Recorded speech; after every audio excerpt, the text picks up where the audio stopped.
திராவிட முன்னேற்ற கழகத்தைச் சேர்ந்த 59 சட்டமன்ற உறுப்பினர்கள் இவ்வாகனங்களை பெறுவதில்லை என்று முடிவெடுத்துள்ளோம். மாண்புமிகு எதிர்க்கட்சி தலைவர்கிட்ட 2-3 வீடு இருக்கு.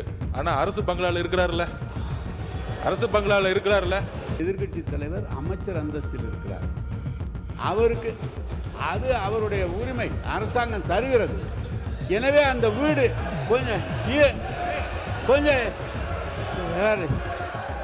உட்காருங்க உட்காருங்க உட்காருங்க. நீங்க உங்களுடைய தேர்தல் பத்திரத்துல கார் இல்லன்னு சொல்லலாம், வீடு இல்லன்னு சொல்லலாம், 10,000 ரூபாய் பணம் இருக்குன்னு சொல்லலாம். என்ன பிரச்சனை? பேசாதீங்க தயவுசெய்து, குறுக்க யாரும் பேசாதீங்க. திமுக காலையில இருந்து என்ன பிரச்சனை தெரியலையே. பேசுங்க. தேர்தல் இதுல 10,000 ரூபாய் இருக்குன்னு சொல்லிட்டு ரேஞ்ச் ரோவர் கார்ல போகக்கூடிய அமைச்சர்கள் இங்க கிடையாது. ஒரு முக்கியமான விஷயத்தை இங்கே பதிய வைக்க விரும்புகின்றேன் உங்கள் மூலமாக. நேற்று முன்தினம் அரசு அறிவிச்சிருக்கிறது, அனைத்து சட்டமன்ற உறுப்பினர்களுக்கும் புதிய வாகனம் இந்த அரசு வழங்குவதாக முடிவெடுத்து அறிவிச்சிருக்கிறீங்க. இதில் எங்களுடைய திராவிட முன்னேற்ற கழகத்துடைய நிலைமை இந்த அரசில் சபையில் நான் பதிய வைக்க விரும்புகின்றேன். ஏற்கனவே தமிழ்நாடு அரசு கடும் நிதி நெருக்கடியில் இருப்பதாக மாண்புமிகு முதலமைச்சர் அவர்களே கூறி வருவதால் எங்களுடைய கழக தலைவர் மாண்புமிகு முன்னாள் முதலமைச்சர் திரு முத்துவேல் கருணாநிதி ஸ்டாலின் அவர்களின் அறிவுறுத்தலின் பேரில் திராவிட முன்னேற்ற கழகத்தைச் சேர்ந்த 59 சட்டமன்ற உறுப்பினர்கள் இவ்வாகனங்களை பெறுவதில்லை என்று முடிவெடுத்துள்ளோம். மேலும் அரசுக்கு ஏற்படுகின்ற தேவையற்ற செலவுகளை குறைக்கின்ற நோக்கத்தில் மாண்புமிகு சட்டமன்ற உறுப்பினர்கள் தங்களது தேர்தல் வேட்பு மனுவில் குறிப்பிட்டுள்ள பொருளாதார சூழலை கவனத்தில் கொண்டு பொருளாதாரத்தில் நலிவடைந்துள்ள உறுப்பினர்களுக்கு மட்டுமே இந்த அறிவிப்பின் கீழ் வாகனம் வழங்க வேண்டும் என்பதை இந்த அரசினுடைய கவனத்திற்கு தாங்கள் எடுத்து செல்ல வேண்டும் என்று கேட்டுக்கொள்கின்றேன். நாங்கள் கையெழுத்திட்டு இந்த கடிதத்தை உங்கள் மூலமாக அரசுக்கு கொடுத்துக்கிறோம். மாண்புமிகு நீர்வள மாண்புமிகு பொதுப்பணித்துறை அமைச்சர் அவர்கள். பேரவைத் தலைவர் அவர்களே, எங்களுடைய அரசினுடைய முதலமைச்சருடைய நோக்கம் புதிதாக தேர்ந்தெடுக்கக்கூடிய மக்கள் மட்டுமல்ல, இதே சட்டமன்றத்தில் ஏழ்மையா இருக்கக்கூடிய சட்டமன்ற உறுப்பினர்களும் இருக்கிறாங்க. அதுல முக்கியமாக விடுதலை சிறுத்தைகள் கட்சியுடைய சட்டமன்ற உறுப்பினர் அங்கிருந்து வரும்போது பஸ்ல தான் வந்துட்டு போறாரு. என்ன பிரச்சனை? பேசாதீங்க தயவுசெய்து, குறுக்க யாரும் பேசாதீங்க. திமுக காலையில இருந்து என்ன பிரச்சனை தெரியலையே. நீங்க பேசுங்க, நீங்க பேசுங்க. எதிர்கட்சி தலைவர் ஒரு பதில பதிவு பண்ணா நாங்க அது பதிவு பண்றோம். பண்ணுங்க. அப்ப விசிகேல இருந்து ரொம்ப ஏழ்மையா இருக்கக்கூடிய ஒரு உறுப்பினர் கேட்கிறாரு. அவருடைய குரல் யார் யாரெல்லாம் பஸ்ல வராங்க, யார் யாரெல்லாம் ட்ரெயின்ல வராங்க, அவருடைய குரலா இருந்துச்சு. அப்ப முதலமைச்சர் அனௌன்ஸ் பண்ணும் பொழுது பொதுவா அவையை பொறுத்த வரைக்கும் எல்லோரும் சமம்னு நினைக்கக்கூடிய ஒரு முதலமைச்சர், அதுதான் ஒரு புரோட்டோகால். அப்ப எங்க பொதுச்செயலாளர்கிட்ட கார் இருக்கு, என்கிட்ட கார் இருக்கு, இங்க இருக்கக்கூடிய எல்லாருக்கும் கார் இருக்கு. நாங்க போய் சட்டமன்ற உறுப்பினர் கார் வேணும்னு கேட்க போறது இல்லை. இது ஒரு அடிப்படையா இருக்கவங்களுக்கு புரிதல் இருக்கும். அரசியலா நினைச்சாதான் இது அரசியல். எங்க ஏழ்மையா இருக்காங்களோ அவங்க விண்ணப்பத்தை கொடுப்பாங்க. இது சட்டமன்ற உறுப்பினர்களுடைய ஒரு உரிமையா மாற்றப்பட்டு தமிழக வெற்றி கழகத்தில் யார் யாருக்கெல்லாம் கார் இருக்காங்களோ நாங்க யாருமே கார் கேட்க போறது இல்லை. இதுதான் எங்களோட நிலைப்பாடும். இதுதான் எங்களோட நிலைப்பாடும். எங்க கிட்ட 2-3 கார் இருக்கு, நாங்க போய் சட்டமன்ற உறுப்பினர் கார் கேட்க போறது இல்ல. நம்ம மன்னார்குடி எம்எல்ஏ சொன்னாரு, என்கிட்ட 4 கார் இருக்கு, ஆனா என்னுடைய தனிப்பட்ட கார்ல போகும்போது அரசு அதிகாரிகள் முன்பு அரசு கார்ல போனா நான் ஒரு மரியாதை இருக்கு. இப்ப மாண்புமிகு எதிர்க்கட்சி தலைவர்கிட்ட 2-3 வீடு இருக்கு. ஆனா அரசு பங்களால இருக்கிறார்ல, அரசு பங்களால இருக்கிறார்ல. அவர் லெட்டர் என்கிட்ட தான் கொடுத்தாரு, பொதுப்பணித்துறை அமைச்சரா என்கிட்ட தான் கொடுத்தாரு. எனக்கு அரசு துறையுடைய பங்களா வேணும்னு கொடுத்தாரு. உடனே நம்ம கேட்க முடியுமா? மாண்புமிகு எதிர்க்கட்சி தலைவருக்கு 2-3 பங்களா இருக்கு, அதனால அரசு துறை பங்களா கொடுக்க மாட்டோம்னு சொல்ல முடியுமா? எங்களுடைய முதலமைச்சர் சொன்னாரு, அவர் கோரிக்கை கொடுத்தாரு, உடனடியா கொடுத்துருவோம்னு சொன்னோம். இது உடனே இல்ல இங்க இருக்கவங்க எல்லாருக்கும், அதாவது இங்க இருக்க எல்லாருக்கும் பங்களா கொடுக்கலாமான்னு கிடையாது. இது ஒரு புரோட்டோகால், அவ்வளவுதான். இந்த புரோட்டோகால்ல அமைச்சர்களுக்கு கார் கொடுக்கப்படுது, வீடு கொடுக்கப்படுது, 4 உதவியாளர் கொடுக்கப்படுறாங்க. அப்ப சட்டமன்ற உதவியாளர் கிடையாது, சட்டமன்ற வீடு கிடையாது, சட்டமன்ற உறுப்பினர்களுக்கு நீங்க உங்களுடைய தேர்தல் பத்திரத்துல கார் இல்லைன்னு சொல்லலாம், வீடு இல்லைன்னு சொல்லலாம், 10,000 ரூபாய் பணம் இருக்குன்னு சொல்லலாம். ஆனா எங்க கிட்ட பல்வேறு சட்டமன்ற உறுப்பினர்கிட்ட எங்க கட்சியில் சொந்த வீடு இல்லாதவங்க இருக்காங்க, கார் இல்லாம இருக்காங்க. அது மாதிரி மற்ற கட்சிகளையும் தாவேகா மட்டும் இல்ல, எல்லா கட்சியும் கம்யூனிஸ்ட் தோழர்கள் அங்கிருந்து வராங்க. அந்த மாரிமுத்து அண்ணன் கிட்ட கார் கிடையாது. இதுதான் கம்யூனிஸ்ட் தோழர்களுடைய நிலைப்பாடு. அப்ப ஒரு அறிவிப்பு வரும் பொழுது இந்த கட்சியோட சட்டமன்ற உறுப்பினர், இந்த கட்சியோடைய உறுப்பினர்களுக்கு அறிவிப்பு வராது. முதலமைச்சர் பொதுவா எல்லோருக்கும் ஒரு அறிவிப்பை கொடுக்கிறாரு. அதுல தமிழக வெற்றி கழகத்தோட நிலைப்பாடு ஏற்கனவே கார் இருக்கவங்க அப்ளை பண்ண மாட்டாங்க. இதுதான் நிலைப்பாடு. இது எல்லா கட்சியோட நிலைப்பாடு அப்படிதான். ஆனா அறிவிப்பு தனி செயலாளர்ங்கிற அறிவிப்பு ஒரு சட்டமன்ற உறுப்பினர் 3 லட்சம் மக்களை போய் பார்க்க வேண்டிய நிர்பந்தம் இருக்கு. அவரோட தொகுதிக்கு போக வேண்டிய நிர்பந்தம் இருக்கு. ஊர்ல இருந்து வர வேண்டிய நிர்பந்தம் இருக்கு. அதனால இது ஒரு உரிமையா பண்ணிருக்காரு தவிர இதுல ஆடம்பரம், காருங்கிறது ஆடம்பரம் கிடையாது. மக்களை சந்திக்கக்கூடிய ஒரு தேவை. ஊழல் இல்லாத சட்டமன்ற உறுப்பினர்களுக்கு கார் இன்னைக்கு தேவை. மக்களை பார்க்க போனோம். அதுதான் நாங்க பதிவு பண்றோம். மாண்புமிகு யார் பேச? 2 பேர். மாண்புமிகு உறுப்பினர் முன்னாள் அமைச்சர் KN நேரு அவர்கள். பேரவைத் தலைவர் அவர்களே, மாண்புமிகு எதிர்க்கட்சி தலைவர் அமைச்சர் அந்தஸ்தில் இருக்கிறார். அவருக்கு அது அவருடைய உரிமை, அரசாங்கம் தருகிறது. எனவே அந்த வீடு கொஞ்சம் உட்காருங்க. எனவே அவர் அந்த அரசாங்க வீட்டில் இருந்து பணியை கவனிக்க வேண்டும் என்பதற்காக அந்த வீட்டை கேட்டு வாங்கியிருக்கிறார். ஆனால் நான் கொஞ்சம் இருங்க, பேசி முடிக்கட்டும். பேசுறேன், நான் சொல்றேன். நீங்க பேசுங்க. இப்ப நாங்க கார் வேணான்னு தானே சொல்றோம். உங்கள்கிட்ட வேணும்னு நான் கேட்கிறேன். கார் வேணான்னு சொல்றேன். அவர் சொல்றாரு 2-3 கார் வச்சிருக்கான், இங்க கூட அந்த நிலையில் தான் இருக்கு அப்படிலாம் சொல்றாரு. நான் கார் வேணாம், ஏற்கனவே அரசாங்கம் செலவு வைக்குது, கார் வேணான்னு சொல்றேன். அவர் உடனே முதல்ல ஏற்கனவே இருக்கிற தேர்தல் பணியில் இருந்தது 10,000 தான் இருக்கு, கார் இல்லைன்னு சொன்னா நீங்க தப்பு தானே. நாங்க சொன்னா கேஸ் போடுங்களேன் கேஸ. ஏங்க உண்மைதானே சொல்றேன். உண்மை தேர்தல் நிற்கும் போது கொடுக்குற அவிடவிட்ல என்ன இருக்காதான் அதை கொடுக்க முடியும். எனவே எதை எடுத்தாலும் ஒரு குதர்க்கமாக பேசினா எப்படி சரியா இருக்கும்? அவரு நீங்க வீட்டில் வந்து காரு வேணான்னு தானே சொல்றோம், உங்களுக்கு செலவு கம்மி பண்ணுன்னு தானே சொல்றோம்.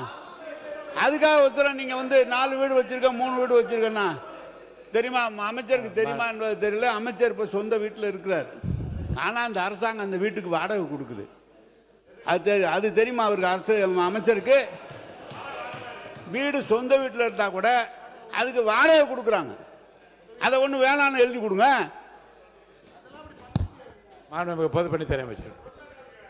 மாண்புமிகு பேரவைத் தலைவர்களே, இததான் நாங்க சொல்றோம். அவர் பேசி முடிக்கட்டும். இதுதான் நாங்க சொல்றோம். எதிர்க்கட்சி தலைவர் சொல்லும் பொழுது அவர் சொல்லக்கூடிய வார்த்தைகள் அரசியல் ரீதியா மாத்துற மாதிரி வார்த்தைகள் இருக்கு. அதாவது நான் பேசி முடிச்சிடலாம். அவரு அரசினுடைய நிதி சுமையை கருதி அப்படிங்கிற மாதிரி வார்த்தைகள்லாம் சொல்லும் பொழுது அது ஏதோ நாங்க ஏதோ அரசினுடைய நிதி சுமை எங்களுக்கு தெரியாத மாதிரியும், இதை வந்து ஏதோ ஒரு வசதி வாய்ப்புக்காக செஞ்சு கொடுக்கிற மாதிரியும், இது ஒரு ஆடம்பரம் மாதிரியும் சில வார்த்தைகள் வருது. அதுதான் நாங்க பதிவு பண்றோம். அமைச்சர்களுக்கு எந்த உரிமை இருக்கிறதோ, ஒரு அமைச்சருக்கு வந்து ஒரு காரும் 4 தனிச் செயலாளர்களும் ஒரு பங்களாவும் ஒரு உரிமை இருக்கிறோம். அதை நாங்க வந்து எதுவுமே தவறுன்னு சொல்லல. அந்த இடத்துல தான் மக்களை சந்திக்க முடியும். தனிப்பட்ட வீடோட ஒரு பங்களா கொடுக்கறதுன்னா மக்கள் ஒரு நாளைக்கு 500 பேர் 1000 பேர் வரும்போது நம்ம மக்களை சந்திக்கிறோம்.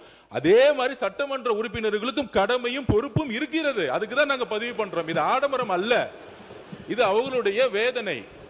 அதுதான் நான் சொல்ல வரோம். அதாவது நம்மளுடைய என்ன சொல்றது, தேர்தல் இதுல வந்து 10,000 ரூபாய் இருக்குன்னு சொல்லிட்டு ரேஞ்ச் ரோவர் கார்ல போகக்கூடிய அமைச்சர்கள் இங்க கிடையாது. எங்களுடைய தேர்தல் அறிக்கையில எங்களுடைய நாமினேஷன்ல என்ன இருக்கோ, நாமினேஷன் என்ன இருக்கோ அதுதான் நாங்க வந்து பதிவு பண்றோம். நாங்க ஆக்சுவலா சில வார்த்தைகளை வந்து என்னன்னு தெரியல. இன்னைக்கு எதிர்க்கட்சி தலைவர் காலையில இருந்து வந்து ஆளுங்கட்சியை வந்து உங்களுக்கு கூடிய வார்த்தைகளாவே பேசிட்டு இருக்காரு.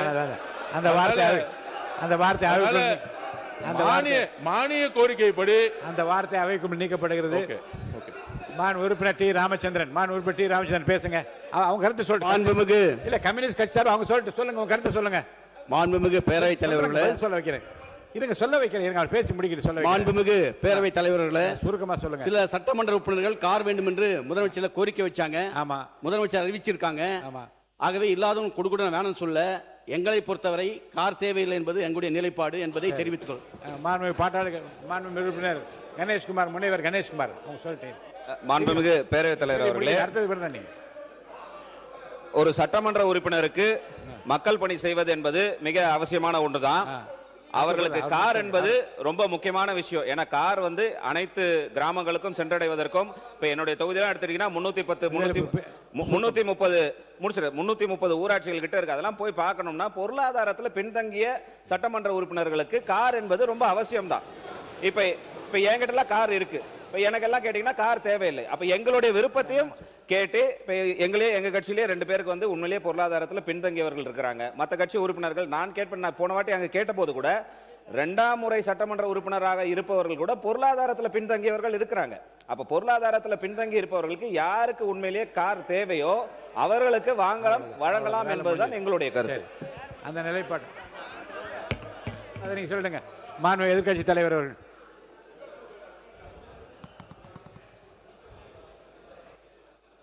பேரவைத் தலைவர் அவர்களே, எங்களுடைய தலைவர் இதை அரசியல் செய்வதற்காக கிடையாது. இந்த அரசு பொறுப்பேற்ற முதல் நாள்லேருந்து சொல்வது கஜானாவை தொடச்சி வச்சுட்டு போயிட்டாங்க, கஜானாவில் பணம் இல்லை என்பதுதான் தொடர்ந்து இவங்க வச்சிருக்கக்கூடிய குற்றச்சாட்டு. அது மட்டும் இல்லை, இவங்களோட தேர்தல் பிரச்சாரத்தில் இப்போ இருக்கக்கூடிய அமைச்சர்கள், சட்டமன்ற உறுப்பினர்கள், அவங்க இயக்கத்தை சேர்ந்தவங்க நிறைய பேர் சொல்லியிருக்கிறாங்க, தொடர்ந்து இலவசமாக கொடுக்குறீங்க, எல்லாத்தையும் இலவசமாக கொடுக்குறீங்கன்னு இவங்க குற்றம் சாட்டிட்டு இன்னைக்கு காரை இலவசமாக நீங்கள் கொடுக்குறீங்க. அது உங்கள் முதலமைச்சருடைய உரிமை. நாங்கள் எங்களுக்கு கார் தேவையில்லை, எங்களுடைய திராவிட முன்னேற்ற கழக உறுப்பினருக்கு கார் தேவையில்லை. யார் யாருக்கு கார் வேணுமோ நீங்கள் வாங்கிக்கோங்க. எங்களுடைய வேண்டுகோள் என்னன்னா, வேட்பு மனு தாக்கல்ல நீங்கள் அஃபிடவிட்டில் ஃபைல் பண்ணியிருப்பீங்க, யார் யாருக்கு கார் இல்லை, எவ்வளோ சொத்து இருக்குது அப்படின்னு சொல்லியிருப்பீங்க. அதுக்கு தகுந்த மாதிரி அவங்களுடைய வசதி வாய்ப்புக்கு ஏற்ற மாதிரி கார் வாங்கி கொடுங்க என்பதுதான் எங்களுடைய சஜஷன். மாண்புமிகு சிறுபான்மைத்துறை அமைச்சர் விடுங்க, அவங்களுக்கு கொஞ்சம் விடுங்க, கொஞ்சம் சிறுபான்மையை கொஞ்சம் விடுங்க. மாண்புமிகு சிறுபான்மைத்துறை அமைச்சர். அவர்களே, இந்த சட்டமன்ற உறுப்பினர்களுக்கு இந்த கார் தேவைங்கிறது ஒரு சர்ச்சையாக பேசப்படுகிறது.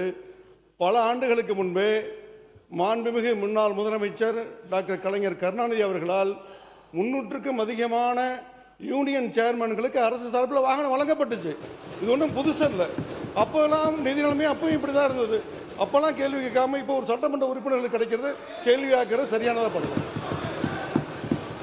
உறுப்பினர் ஏவா வேலு அவர்கள். மாண்புமிகு பேரவைத் தலைவர்களே, அன்னைக்கு அனௌன்ஸ்மெண்ட்டு என்னன்னா, அனைத்து சட்டமன்ற உறுப்பினர் தான் அனௌன்ஸ்மெண்ட். நல்லா புரிஞ்சுங்க. ஆமாம், இப்போ நாங்கள் சொல்கிறோம் அனைத்து சட்டமன்ற உறுப்பினர் சொன்னால் எல்லாம் சேர்த்து தான் சொல்லியிருக்கிறீங்க. ஆமாம், எங்கள் கட்சி தலைவர் சொல்கிறார், ஏற்கனவே வந்து அரசாங்கம் கடன் பட்டு இருக்கிறது, விவசாயிக்கு முழுமையாக தள்ளுபடி செய்யலை, இப்படிப்பட்ட நிலையில் நமக்கு கார் வேணாம் அப்படின்னு எங்களை அறிவுரை சொல்கிறாரு. அதனால் திமுக சார்பாக இருக்கிற 59 உறுப்பினர் தான் நாங்கள் எங்களுக்கு வேணான்னு சொல்கிற மொழியை, அந்த பத்திர வேணாம் நீங்க வாங்காத அப்படின்னு நாங்க சொன்னோம். எங்களோட துணைத்தலைவர் அதான் சொன்னார். அதை புரிஞ்சிக்காம அரசியல் பண்றீங்க இதுல என்ன அரசியல் இருக்குது? ஒண்ணு. ரெண்டாவது, இப்ப 59 சட்டமன்ற உறுப்பினர் வந்திருக்கிறோம், எல்லாருக்கும் வீடு கொடுத்துருக்காங்க, கொடுக்க முடியாது. அரசாங்கத்துக்கு எப்பொழுதும் எதிர்க்கட்சி தலைவர் அந்தஸ்து இருக்கிற பொழுது அவர்கள் அமைச்சருக்கு இணையானவர்கள் என்று அமைச்சருக்கு என்னென்ன வசதியோ அந்த வசதி தராங்க. இது அரசாங்கம் போட்டிருக்கிறது. நீ நானும் பார்த்துல அது புரோட்டோகால். அது அந்த புரோட்டோகால் அப்புறம் அரசாங்கம் தான் நீங்க கொடுத்துருக்கீங்க. அப்புறம் அரசாங்கமே கொடுத்துட்டால் குறை சொன்னா என்ன அர்த்தம்? அதுவும் தவறு. அதனால புரிஞ்சுன்னு பேசுங்க. ரெண்டாவது, நாங்க எங்களை பொறுத்த அளவுக்கு நீங்க கஞ்சாடை காட்டினாலே காட்டினாவே நாங்க ஒத்துழைக்கிறோம். ஆனா சட்டமன்றம் பெரும்பான்மையாக பிரச்சனைக்கு யாரு ஆளாகிறாங்க? அந்த பகுதியில் இருக்கிறதா பிரச்சனை எழுப்பி உங்களுக்கு ஒத்துழைக்கல. இல்லை மாண்பு உறுப்பினர், இல்லை எல்லாருடைய ஒத்துழைப்பும் சிறப்பாக இருக்கிறது. திருப்பி முடிச்சிடலாமே இதை. இல்லை சொல்லிட்டாங்களே, இல்லை உங்களுடைய இல்லை உங்கள் நிலைப்பாட்டை தெளிவாக சொல்லிட்டீங்களே, பேசுங்க. மாண்புமிகு பேரவைத் தலைவர் அவர்களே, சிறுபான்மைத்துறை அமைச்சர் அவர்கள் சொன்னார், சேர்மனுக்கெல்லாம் தலைவர் கலைஞர் கார் கொடுத்தார். சட்டமன்ற உறுப்பினருடைய பணி வேறு, உள்ளாட்சி பிரதிநிதிகள் உள்ளாட்சியிலே தலைவராக இருக்கிறவருடைய பணி வேறு. அவங்க நேரடியாக ஒவ்வொரு இடத்துக்கும் சென்று பார்க்க வேண்டும். கொஞ்சம் தயவு செய்து சொல்றாங்க, கொஞ்சம் கேளு தம்பி. உள்ளாட்சித்துறை அமைச்சர் கொஞ்சம் இருங்க. காரு எங்களுக்கு வேணான்னு சொன்னதுக்கே இவ்வளவு கோவப்படுறீங்க. கொடுத்தேன்னு சொல்றாரு. ஒரு உள்ளாட்சி துறையில சேர்மனா இருக்கிறவரு, 30 பஞ்சாயத்தை பார்க்கிறவரு, 30 பஞ்சாயத்தை நிர்வாகத்தை பார்க்கிறவர். சார், செக் பவர் உங்களுக்கு இருக்கா? சட்டமன்ற உறுப்பினர் செக் பவர் இருக்கா? உள்ளாட்சி பிரதி தலைவருக்கு செக் பவர் உண்டு. எனவே நீங்க வந்து உள்ளாட்சி தலைவர் கொடுக்குறோம். மாண்புமிகு பேரவைத் தலைவர் அவர்களே, மாண்புமிகு பேரவைத் தலைவர் அவர்களே, அண்ணா ஒரு நிமிஷம், அண்ணா ஒரு நிமிஷம், ஒரு நிமிஷம். மாண்புமிகு பேரவைத் தலைவர்களே, மாண்புமிகு மூத்த உறுப்பினர் கேட்டாரு சட்டமன்ற உறுப்பினர் செக் பவர் இருக்கான்னு அப்படின்னு. செக் பவர் இல்லை, ஒத்துக்கிறோம். ஆனால் மக்களுடைய எதிர்பார்ப்பு என்ன தெரியுமா? அந்த புதிய சட்டமன்ற எதிர்பார்ப்புன்னா, பெரும்பாலும் தேர்தலில் நாங்கள் பிரச்சாரத்துக்கு போகும்போது சொன்னது, நிறைய இடத்துல எம்எல்ஏவை நாங்க பார்த்ததே கிடையாது. எம்எல்ஏ வந்து ஓட்டு கேட்கும் போது வந்தாரு, அதுக்கப்புறம் வரவே இல்லை. மழை வரும்போது வரல, எங்க குறைய கேட்க வரல, ஏன் தொகுதியிலேயே அது இருந்துச்சு, எம்எல்ஏ ஆபீஸ் கூட இல்லைன்னு. அப்ப மக்களுடைய எதிர்பார்ப்பு என்னன்னா, சட்டமன்ற நாங்க தேர்ந்தெடுக்கப்பட்டு எங்களுடைய கோரிக்கையை நிறைவேற்றுறது எங்களை வந்து பாருங்கன்னு சொல்றாங்க. அப்ப பாருங்கன்னு சொல்லும்போது நடந்து போய் பார்க்க முடியாது.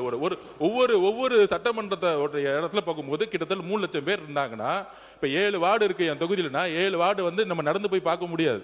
அப்ப இது வந்து ஆடம்பரம் கிடையாது. இது அரசியல் ரீதியா நம்ம வந்து அமைச்சருக்கு எப்படி வந்து மூத்த உறுப்பினர் சொன்னாரோ அது வந்து அரசே கொடுத்திருக்கும். சட்டமன்ற உறுப்பினர்களுக்கு இது ஆடம்பரம் கிடையாது. ஒவ்வொரு சட்டமன்ற உறுப்பினர் மக்களை போய் சந்திக்க வேண்டும் என்ற எண்ணத்தில் தான் மாண்புமிகு முதலமைச்சர் இந்த காரை வந்து அனௌன்ஸ் பண்ணியிருக்காரு.